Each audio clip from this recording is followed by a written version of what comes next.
sebuah kekaisaran raksasa di akhir abad ke-19. Rusia kala itu membentang begitu luas, dari Eropa Timur hingga jauh ke pedalaman Siberia. Sebuah negeri dengan istana megah, gereja-gereja yang menjulang, dan para bangsawan yang hidup penuh dengan kemewahan. Namun di balik gemerlap itu, ada jutaan rakyat yang hidup dalam kesulitan. Musim dingin yang panjang, ladang yang beku, dan perut yang seringkali kosong menjadi bagian dari kehidupan mereka. Dua dunia yang berbeda berjalan berdampingan dalam satu negeri yang sama. Dari desa kecil bernama Pokrovskoye, lahirlah seorang anak yang sama sekali tidak terlihat istimewa. Namanya Grigori Yefimovich Rasputin, anak seorang petani sederhana yang kelak dikenal dengan banyak sebutan: orang suci, penyembuh, penipu, bahkan iblis. Kisah hidupnya akan membawa kita dari jalanan desa yang sunyi ke ruang-ruang istana Tsar yang penuh intrik, dari doa dan ziarah, skandal, kontroversi, dan akhirnya sebuah pembunuhan brutal yang mengguncang dunia. Inilah kisah Grigori Rasputin, sebuah perjalanan yang dimulai dari pedalaman Siberia. Masa kecil di Siberia. Di sebuah desa terpencil bernama Pokrovskoye, di tepi sungai Turo, lahirlah Grigori pada tahun 1869. Desa itu tidak menawarkan kemewahan, hanya kesederhanaan dan perjuangan. Rumah-rumah kayu berdiri rapat, jalan tanah becek di musim semi, dan salju tebal menutup segalanya di musim dingin. Ayahnya, Yefim, adalah seorang petani yang sesekali bekerja sebagai kusir kuda. Ibunya, Anna, adalah perempuan desa yang mengurus rumah tangga.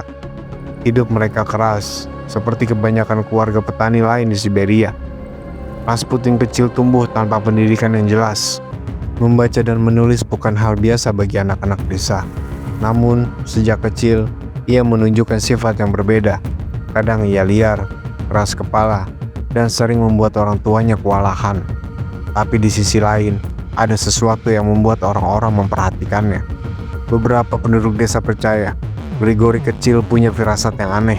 Ia bisa menebak hal-hal kecil yang belum terjadi, atau menceritakan mimpi-mimpi yang terasa seperti pertanda. Bagi sebagian orang, itu hanyalah kebetulan. Tapi bagi yang lain, ada nuansa misterius yang sulit diabaikan. Masa kecilnya dipenuhi dengan pertentangan. Ia bisa terlihat polos seperti anak desa lain, berlari-lari di tepi sungai, bermain lumpur, atau membantu orang tuanya di ladang. Tapi tatapan matanya amatlah tajam, penuh keyakinan, seringkali membuat orang dewasa merasa tidak nyaman. Tak ada yang tahu, anak petani dari Pokrovskoye ini suatu hari akan berjalan jauh melampaui batas desa kecilnya. Hidupnya akan bersentuhan dengan dunia bangsawan, dengan istana, bahkan dengan kekuasaan tertinggi di Rusia. Jalan menuju kehidupan religius. Menginjak usia remaja, Rasputin mulai berubah. Ia tidak lagi hanya sekedar anak desa yang nakal. Ada kegelisahan dalam dirinya. Ia sering menghilang dari rumah, berjalan jauh ke hutan, atau duduk lama di tepi sungai, seolah ia mencari sesuatu yang tidak bisa dijelaskan dengan kata-kata. Banyak orang di Pokrovskoye mulai melihatnya sebagai sosok aneh.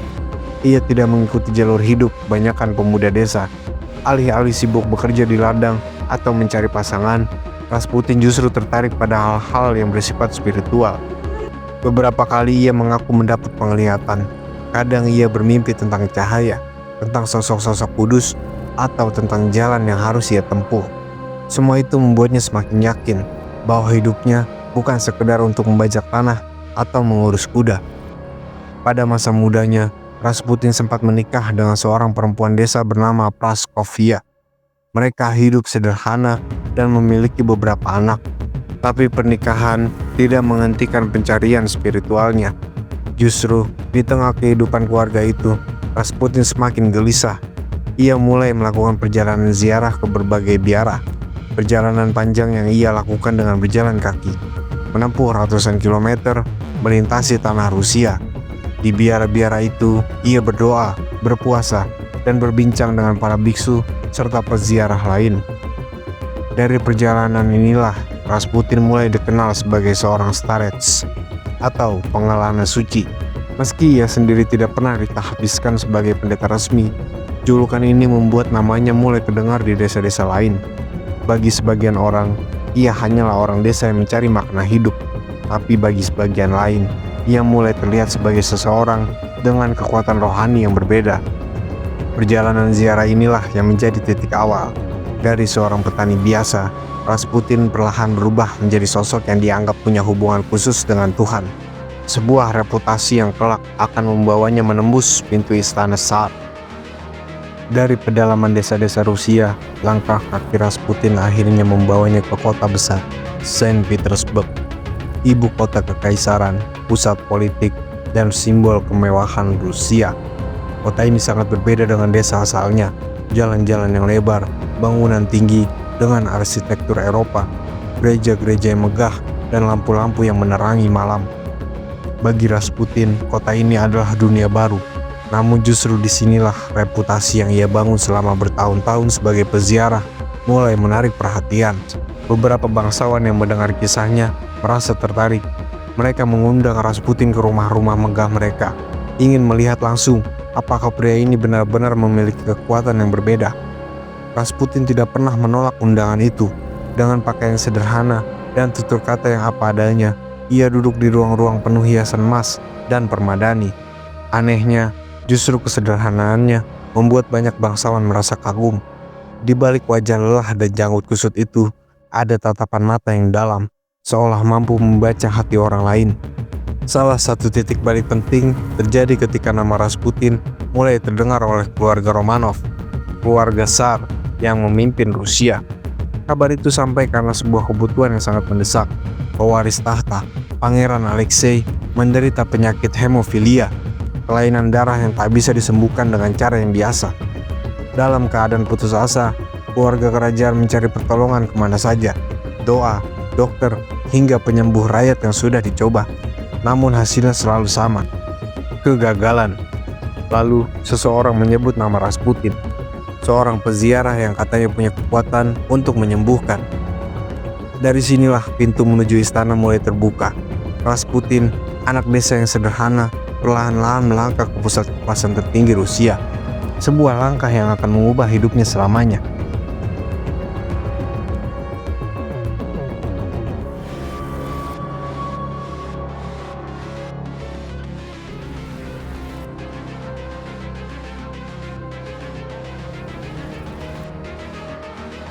Bayangkan, suasana di dalam istana kekaisaran Rusia, dindingnya tinggi, dihiasi lukisan-lukisan keluarga bangsawan. Lampu kristal menyinari ruangan dengan cahaya keemasan. Tapi di balik semua kemewahan itu, ada ketakutan yang menghantui Tsar Nicholas II dan istrinya, Tsarina Alexandra. Anak mereka, Pangeran Alexei, menderita penyakit yang pada masa itu hampir mustahil disembuhkan, hemofilia. Luka kecil saja bisa membuatnya kehilangan banyak darah. Setiap kali sang putra sakit, keluarga kerajaan dilanda kecemasan. Dokter-dokter terbaik Eropa dipanggil, tapi tak ada yang benar-benar berhasil menolong. Lalu datanglah Rasputin, seorang pria dengan pakaian sederhana, tubuh tinggi jangkung, janggut yang panjang, dan mata yang tajam. Penampilannya jelas berbeda dari para bangsawan. Namun, justru kehadiran sederhana itulah yang memikat perhatian Tsarina. Rasputin mendekati Pangeran Alexei dengan tenang. Ia berdoa dengan penuh keyakinan, membisikkan doa-doa dalam bahasa sederhana, dan menenangkan hati sang anak. Ajaibnya, beberapa kali setelah Rasputin hadir, pendarahan Alexei mereda. Kondisi sang pangeran membaik. Bagi Tsarina ini bukan kebetulan. Ia percaya Rasputin adalah utusan Tuhan yang dikirim khusus untuk menyelamatkan putranya. Rasa syukur itu berubah menjadi kepercayaan mutlak.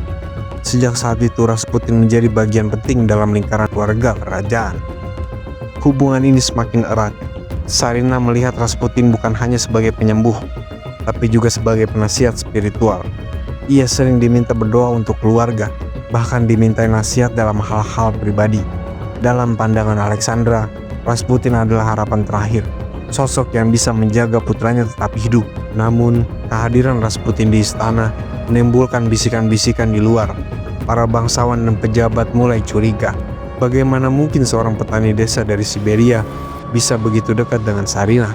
Bagaimana mungkin dua-duanya dianggap lebih berharga daripada nasihat dokter atau penasihat resmi kerajaan? Bagi sebagian orang, Rasputin adalah orang suci, tapi bagi banyak bangsawan, ia mulai dipandang sebagai iblis yang perlahan menjerat istana dengan pengaruhnya. Dan sejak saat itu, nama Rasputin tak lagi hanya terdengar di desa-desa kecil. Namanya mulai menjadi perbincangan hangat di jantung kekuasaan Rusia. Pengaruh Rasputin di istana dan politik Rusia. Kedekatan Rasputin dengan keluarga kerajaan membuat posisinya semakin istimewa. Ia bukan pejabat, bukan bangsawan, apalagi jenderal perang. Tapi setiap kali melangkah masuk ke dalam istana, Rasputin diperlakukan seolah-olah ia bagian dari lingkaran terpenting kekuasaan Rusia. Sarina Alexandra percaya sepenuhnya pada Rasputin. Setiap kali Pangeran Alexei sakit, Rasputin dipanggil. Setiap kali Sarina gelisah, Rasputin jadi penenangnya. Kepercayaan itu tumbuh begitu besar hingga pada akhirnya doa dan kata-kata Rasputin dianggap lebih berharga daripada pendapat dokter atau penasihat resmi kerajaan. Sarina sering meminta pandangannya dalam urusan negara. Bahkan ketika Tsar Nicholas II sibuk dengan perang dan jarang berada di istana, suara Rasputin terdengar semakin kuat. Hal ini membuat banyak bangsawan resah. Bagaimana mungkin seorang pria desa dari Siberia dengan latar belakang seadanya bisa ikut campur dalam urusan kenegaraan? Para pejabat tinggi, jenderal, dan bangsawan mulai melihatnya sebagai ancaman. Di luar istana, gosip berkembang pesat. Surat kabar dan obrolan jalanan menyebarkan cerita-cerita liar tentang Rasputin.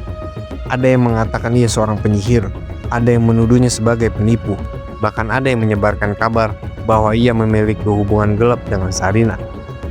Semakin keras gosip itu beredar, semakin besar pula kebencian terhadap Rasputin.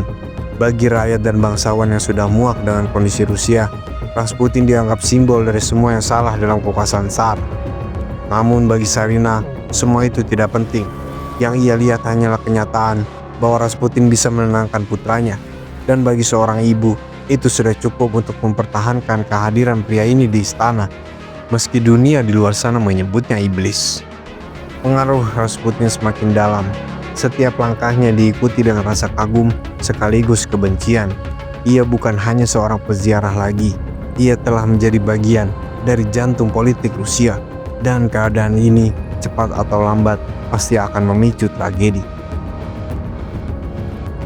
Skandal dan kebencian publik terhadap Rasputin. Semakin lama Rasputin berada di lingkaran istana, semakin banyak pula cerita-cerita yang beredar di luar. Bukan lagi hanya soal doa dan mukjizat, tapi gosip-gosip gelap yang mencoreng namanya. Surat kabar dan pamflet mulai menyebarkan kisah-kisah mengejutkan. Rasputin disebut sering mabuk, berpesta, dan bahkan terlibat dengan perempuan-perempuan bangsawan. Ada cerita bahwa ia berjalan di jalan Saint Petersburg dalam keadaan mabuk berat, namun tetap dielulukan oleh sebagian pengikut fanatiknya.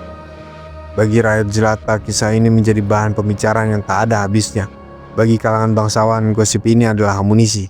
Mereka melihat Rasputin bukan hanya sebagai penyusup, tapi sebagai noda yang mencoreng kehormatan istana.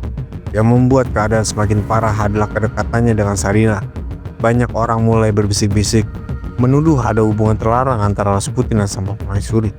Tidak ada bukti nyata, tapi gosip ini menyebar luas dan menjadi senjata mematikan bagi mereka yang ingin menjatuhkan keluarga Romanov. Di sisi lain, Rasputin tidak banyak berusaha membela diri. Ia tetap hidup dengan caranya sendiri. Kadang ia tampak rendah hati, berdoa di depan orang-orang desa, tapi di waktu lain, ia terlihat seperti menikmati kehidupan duniawi yang penuh kemewahan dan skandal. Dua wajah inilah yang membuat orang semakin bingung. Apakah ia benar-benar orang suci atau justru iblis yang menyamar? Kebencian terhadap Rasputin semakin meluas. Bagi sebagian rakyat, ia dianggap sebagai simbol kejatuhan moral istana. Bagi bangsawan, ia adalah ancaman yang merusak stabilitas politik. Dan bagi para lawannya, ia adalah alasan mengapa Tsar Nicholas II dianggap lemah dan tidak pantas memimpin Rusia. Namun anehnya, semua skandal itu justru membuat Rasputin semakin terkenal. Namanya menghiasi surat kabar. Wajahnya dikenal di seluruh negeri. Ia tidak lagi sekedar seorang peziarah misterius. Ia telah menjadi legenda yang hidup. Tapi setiap legenda punya harga. Dan bagi Rasputin, harga itu adalah kebencian yang semakin hari semakin tajam. hingga akhirnya berubah menjadi sebuah rencana pembunuhan. Perang Dunia ke-1 dan peran Rasputin di balik layar. Pada tahun 1914, seluruh Eropa seperti bara yang siap meledak. Ketegangan politik dan persaingan antar negara akhirnya mencapai puncaknya ketika Perang Dunia I pecah. Sebagai salah satu kekuatan besar, ikut terjun ke medan perang. Rakyat Rusia menyambut perang dengan penuh semangat patriotik. Jalanan dipenuhi pasukan yang berangkat ke front. Lagu-lagu perjuangan terdengar di mana-mana. Namun di balik euforia itu, ada masalah besar. Rusia belum siap, persenjataan terbatas, strategi militer lemah, dan logistik kacau. Peran Rasputin kembali mencuat, bukan di medan tempur, tapi di jantung kekuasaan, di istana kerajaan. Saat Tsar Nicholas II memutuskan untuk memimpin pasukan langsung ke garis depan, kekuasaan pemerintah praktis jatuh ke tangan Tsarina Alexandra. Dan siapa penasihat paling berpengaruh di sisinya? Tak lain adalah Grigori Rasputin. Keputusan-keputusan penting mulai dari pengangkatan menteri hingga kebijakan ekonomi seringkali dikaitkan dengan bisikan Rasputin. Rakyat dan bangsawan mulai resah. Seorang pria dari Siberia yang dulunya hanyalah petani buta huruf, kini seakan-akan ikut menentukan arah sebuah kekaisaran raksasa. Media pun kembali menyalakan api kebencian. Surat kabar menggambarkan Rasputin sebagai iblis yang mengendalikan sang pemaisuri. Mereka menuduhnya menyingkirkan pejabat-pejabat yang berpengalaman dan menggantinya dengan orang-orang yang ia sukai. Apakah itu benar atau hanya propaganda? Sejarah masih berdebat. Tapi yang jelas, reputasi Rasputin semakin tenggelam dalam lumpur kebencian. Sementara itu, di garis depan, pasukan Rusia menderita kekalahan demi kekalahan. Ribuan tentara gugur, kelaparan, dan membeku dalam dinginnya salju. Rakyat mulai bertanya-tanya, apakah ini kesalahan Tsar ataukah karena pengaruh buruk Rasputin? Semakin banyak kekalahan, semakin keras pula tudingan terhadap dirinya. Rasputin dianggap sebagai perusak, orang yang membawa malapetaka bagi Rusia. Ada yang percaya bahwa ia bahkan bekerja untuk musuh, menjadi mata-mata Jerman yang sengaja melemahkan kekaisaran dari dalam. Apapun kebenarannya, bayangan Rasputin semakin menakutkan bagi musuh-musuhnya. Ia bukan lagi sekedar pengganggu, tapi dianggap sebagai salah satu alasan utama mengapa Rusia terjerumus ke dalam krisis. Dan di balik semua itu, Rasputin tetap melangkah dengan tenang. Ia berdoa, ia menasihati, dan ia tetap dekat dengan istana. Namun setiap langkahnya kini diawasi. Setiap kata-katanya bisa menjadi bahan gosip. Setiap tindakannya bisa menjadi alasan untuk menyingkirkannya. Seperti api yang ditiup angin, kebencian terhadap Rasputin semakin membara. Dan di balik tembok megah istana, sebuah rencana mulai disusun. Rencana yang kelak akan berakhir dengan darah, malam yang panjang, dan kisah pembunuhan yang paling terkenal dalam sejarah Rusia. Kalangan bangsawan yang selama ini merasa terpinggirkan oleh pengaruh Rasputin tidak bisa lagi menahan amarah. Mereka bersepakat, selama Rasputin masih hidup, Rusia tidak akan pernah tenang. Maka lahirlah sebuah rencana untuk menyingkirkan pria yang dianggap tak bisa mati itu. Tokoh utama dalam rencana ini adalah Pangeran Felix Yusupov, salah satu bangsawan terkaya di Rusia, menantu dari kerabat Tsar sendiri. Ia didukung oleh sekelompok konspirator, termasuk Grand Duke Dmitri Pavlovich, sepupu Tsar, dan politisi Vladimir Puriskevich. Mereka menyusun rencana dengan hati-hati. Rasputin akan diundang ke istana pribadi Yusupov dengan dalih menemui istrinya. Di sana mereka akan menjamunya dengan makanan dan minuman yang diam-diam telah dicampur dengan racun mematikan. Bagi para konspirator, ini bukan hanya sekedar eksekusi. Ini adalah misi penyelamatan negara. Mereka percaya dengan kematian Rasputin, kekuasaan Tsarina akan melemah dan reputasi Tsar bisa diselamatkan. Namun ada satu masalah besar. Rasputin bukan pria biasa. Banyak cerita beredar tentang daya tahannya yang luar biasa, seolah ia kebal terhadap bahaya. Ada yang percaya ia memiliki kekuatan goib. Ada juga yang menganggap semua itu hanyalah mitos. Tapi satu hal pasti, para pembunuhnya tahu ini tidak akan mudah. Malam yang dingin di bulan Desember 1916 menjadi panggung dari sebuah drama kelam. Rasputin melangkah masuk rumah Yusupov tanpa curiga, tanpa tahu bahwa yang menantinya bukanlah pesta kecil, melainkan sebuah rencana pembunuhan yang akan mengguncang seluruh Rusia. Malam tanggal 29 Desember 1916, udara Saint Petersburg terasa membeku. Salju turun pelan, menutupi jalan-jalan sepi. Sementara di dalam istana pribadi Pangeran Felix Yusupov, persiapan sebuah tragedi sedang berlangsung. Rasputin tiba tanpa banyak pertanyaan. Ia percaya pada Yusupov, bahkan menganggapnya sebagai sahabat. Dengan jubah panjang dan sorot mata yang khas, ia melangkah masuk ke ruang bawah tanah, tempat perjamuan kecil yang telah disiapkan. Di meja sudah tersaji kue-kue manis dan gelas-gelas anggur merah. Apa yang tidak ia ketahui adalah bahwa setiap potongan kue dan setiap tegukan anggur telah dicampur dengan racun cyanida. Dosis yang cukup untuk membunuh beberapa orang sekaligus. Rasputin duduk dengan tenang, lalu mulai menyantap hidangan itu. Satu potong kue, lalu segelas anggur. Waktu berlalu, para konspirator menunggu dengan tegang di ruangan lain, membayangkan bahwa dalam beberapa menit, Rasputin akan jatuh tersungkur. Tapi yang terjadi justru sebaliknya. Rasputin terus makan, terus minum, dan tetap duduk dengan tatapan yang sama. Seakan-akan racun mematikan itu tak memiliki efek apa-apa pada tubuhnya. Keringat dingin mulai bercucuran di dahi Yusupov. Panik, ia kembali ke ruang bawah tanah membawa pistol. Dengan tangan bergetar, ia mengarahkan senjata itu ke Rasputin dan melepaskan tembakan. Peluru menembus tubuh Rasputin. Ia terjatuh ke lantai, darah mengalir, tubuhnya tak bergerak. Para konspirator merasa lega. Akhirnya, iblis itu berhasil ditundukkan. Namun ketenangan itu hanya berlangsung sebentar. Ketika Yusupov mendekati untuk memastikan sesuatu yang tak terbayangkan terjadi, Rasputin tiba-tiba membuka matanya. Dengan sisa tenaga, ia bangkit. Matanya memancarkan sorot yang menakutkan. Ia meraih Yusupov, berusaha mencekiknya, lalu berlari keluar menuju halaman bersalju. Suasana berubah menjadi mimpi buruk. Para konspirator berhamburan, mengejar Rasputin yang seakan tidak bisa mati. Mereka menembaknya lagi, kali ini dengan banyak peluru, hingga tubuhnya akhirnya jatuh ke tanah. Tapi bahkan saat itu, Rasputin masih mencoba merangkak, berusaha kabur dari maut. Akhirnya dengan kejam, ia dipukul berulang kali, hingga tubuhnya tak lagi bergerak. Untuk memastikan, tubuh Rasputin diikat, lalu dilemparkan ke dalam sungai Neva yang membeku. Beberapa hari kemudian, jasadnya ditemukan, dan hasil otopsi justru membuat kisah ini semakin misterius. Ada tanda bahwa air masuk ke paru-parunya, yang berarti Rasputin masih hidup saat dilempar ke sungai. Ia tidak mati karena racun, tidak mati karena peluru pertama, bahkan tidak mati karena pukulan. Ia mati tenggelam setelah melalui malam panjang penuh darah dan penderitaan. Pembunuhan Rasputin pun menjadi legenda. Malam itu menorehkan kisah yang tak pernah dilupakan, tentang seorang pria yang oleh sebagian disebut suci, sebagian lain dianggap iblis, dan oleh semuanya dikenang sebagai manusia yang sangat sulit untuk dibunuh. Dampak pembunuhan Rasputin terhadap Kekaisaran Rusia. Pembunuhan Rasputin tidak hanya mengakhiri hidup seorang pria misterius dari Siberia, tapi juga membuka babak baru dalam sejarah Rusia. Para konspirator awalnya yakin bahwa dengan hilangnya Rasputin, istana akan kembali dihormati. Mereka percaya Tsarina akan kehilangan pegangan dan reputasi Tsar Nicholas II bisa diperbaiki. Namun kenyataan justru berkata lain. Kabar tentang kematian Rasputin menyebar cepat ke seluruh negeri. Bukan ketenangan yang datang. Sebagian rakyat melihatnya sebagai akhir dari kutukan.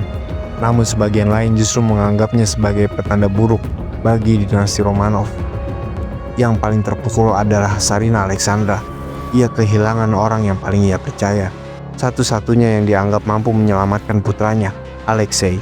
Kesedihannya begitu dalam, dan sejak saat itu, jarak antara keluarga kerajaan dengan rakyat semakin melebar. Sementara itu di kalangan bangsawan, pembunuhan ini ternyata tidak membawa stabilitas. Justru sebaliknya, semakin jelas bahwa istana sudah kehilangan kendali. Jika seorang petani dari Siberia bisa masuk ke jantung kekuasaan, berkuasa, lalu mati dibunuh oleh bangsawannya sendiri, apa artinya kekaisaran ini masih punya wibawa? Tak lama setelah kematian Rasputin, Kekaisaran Rusia benar-benar runtuh. Hanya beberapa bulan kemudian, Revolusi 1917 pecah. Tsar Nicholas II dipaksa turun tahta, keluarga Romanov ditahan, dan akhirnya dieksekusi. Bagi sebagian sejarawan, Rasputin hanyalah gejala dari kerusakan yang sudah ada sejak lama. Namun bagi rakyat pada zamannya, namanya melekat sebagai simbol kehancuran. Ia digambarkan sebagai iblis yang membawa malapetaka, sekaligus martir yang mati di tengah kebencian. Ironisnya, para pembunuhnya tidak mendapatkan kemenangan. Kekaisaran yang mereka coba selamatkan justru lenyap, digantikan oleh rezim baru yang jauh lebih keras. Dan nama Rasputin, ia tidak hilang bersama tubuhnya di Sungai Neva. Ia tetap hidup dalam ingatan, legenda, gosip, dan cerita-cerita yang terus diceritakan hingga hari ini. Pembunuhan Rasputin bukanlah akhir dari sebuah kisah. Justru itu adalah awal dari mitos yang abadi tentang pria yang dianggap suci, dicap iblis, dan meninggal dengan cara yang paling dramatis dalam sejarah Rusia.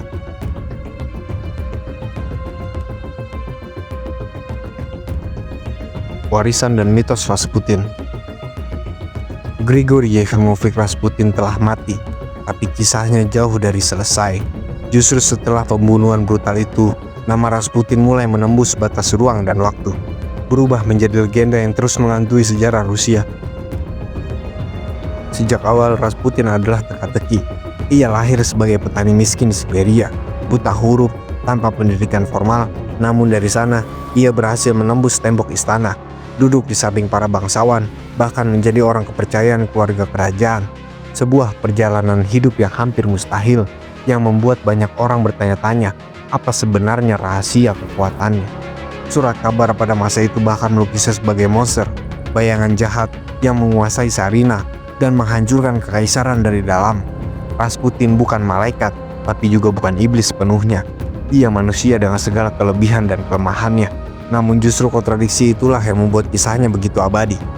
Setelah kejatuhan Romanov dan revolusi Rusia, nama Rasputin terus hidup. Ia menjadi bahan penelitian sejarawan, topik dalam buku-buku populer, film, bahkan lagu. Sosoknya sering digambarkan berlebihan, kadang sebagai seorang suci penuh misteri, kadang sebagai penjahat licik yang tak bisa mati. Apapun kebenarannya, Rasputin telah menjadi bagian dari mitologi modern. Ia adalah simbol dari betapa rapuhnya kekuasaan, betapa berbahayanya pengaruh, dan betapa tipisnya garis antara kepercayaan dan kebodohan. Lebih dari seabad setelah kematiannya, Rasputin tetap memikat imajinasi dunia. Namanya disebut dengan kagum, dengan benci, dengan rasa penasaran yang tak pernah padam. Ia bukan lagi sekedar seorang petani dari Siberia. Ia adalah legenda yang lahir dari darah, doa, dan sebuah pembunuhan yang tak pernah dilupakan. Dan mungkin di sanalah letak kekuatan sejatinya. Karena meski tubuhnya telah lama hancur di telan sejarah, bayangan Rasputin masih hidup, berjalan di antara cerita-cerita yang kita dengar hingga hari ini.